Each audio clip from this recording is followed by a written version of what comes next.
Bryce-Pease on the line for us. You heard him there. Sure, he's deleted the tweet firstly. Is this an acceptance of a mistake made? I'm not sure he's deleted the substance of it. My understanding was, Francis, that he deleted the tweet because he had tagged Mike Pompeo's incorrect handle on Twitter and then reposted it. So my understanding is the tweet is still very much up. And just a correction from the introduction earlier, the State Department, the Secretary of State, Mike Pompeo, is not going to be addressing this issue later. His spokesperson, Heather Newart, will be doing so as part of her daily press briefing at the State Department in Washington. That's going to be at around 2:30 Eastern Time, around 8:30 p.m.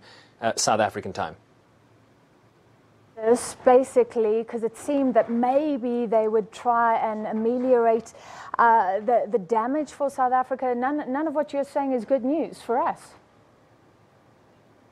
No, quite absolutely correct. I would be very surprised if President Donald Trump deleted his tweet. He doesn't have a strong record, Francis, as you'll be aware of apologizing and retracting statements that he's made. And I think this should not be lost on people watching this discussion right now. The president was essentially sitting somewhere last night watching Fox News, saw this report riddled with erroneous statements and erroneous facts, and then immediately tweeted that he was asking his Secretary of State, essentially the country's chief diplomat, to take a closer look at land seizures, farm seizures, and the killing of farmers in South Africa. But if you look at the actual Fox piece, the State Department had weighed in terms of calling South Africa a very open and strong democracy, that they were going through a parliamentary process, that the president himself and government officials have said that it will happen within the ambit of the rule of law.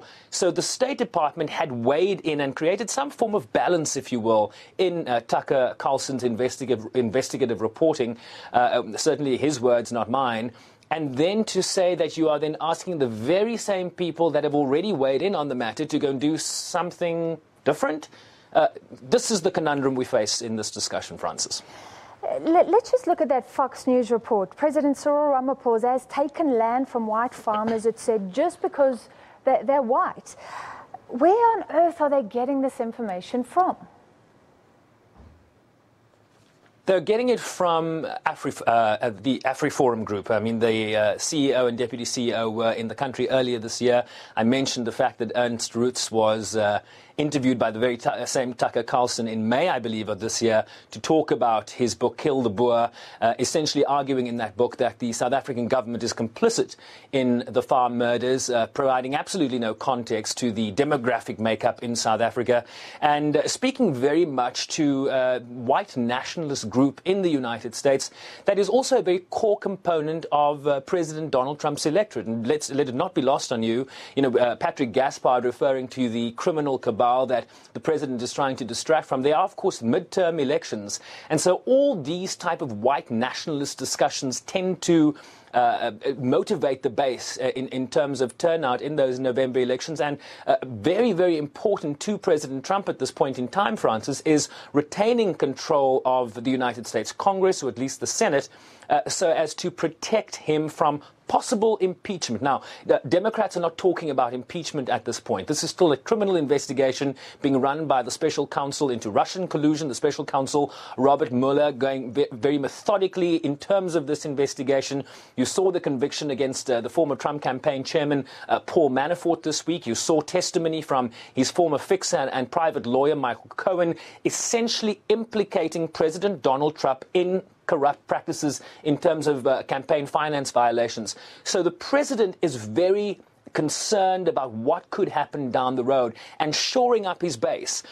Tweeting from a couch once Fox News has reported something is the undiplomatic way of doing things, but it's not the way. It's certainly not something that Donald Trump isn't used to doing. If you speak to countries from the European Union, if you speak to China, if you speak to a multitude of countries around the world, you will find that citizens in those countries have had similar reactions to perhaps how South Africans are feeling today. So talking about diplomacy, Sharon, there is no US ambassador to South Africa understand yet, which maybe is a sign of just how seriously President Trump takes this country. But I imagine in the US there's been a flurry amongst South African officials, South African diplomats. Do you know, are they trying to do all they can to deal with the perceptions created by this?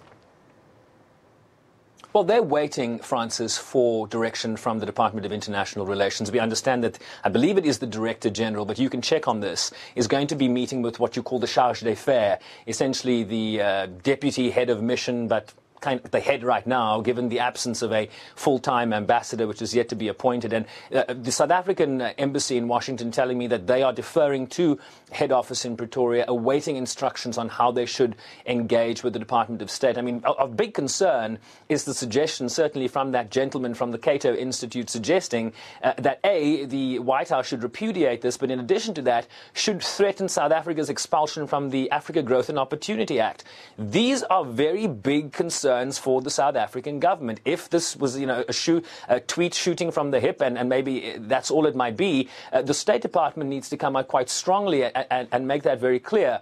But as Lindiwe Sisulu has indicated in their statement earlier, they will approach this from a diplomatic point of view. They will approach this through diplomatic channels and not fire off a number of tweets in response.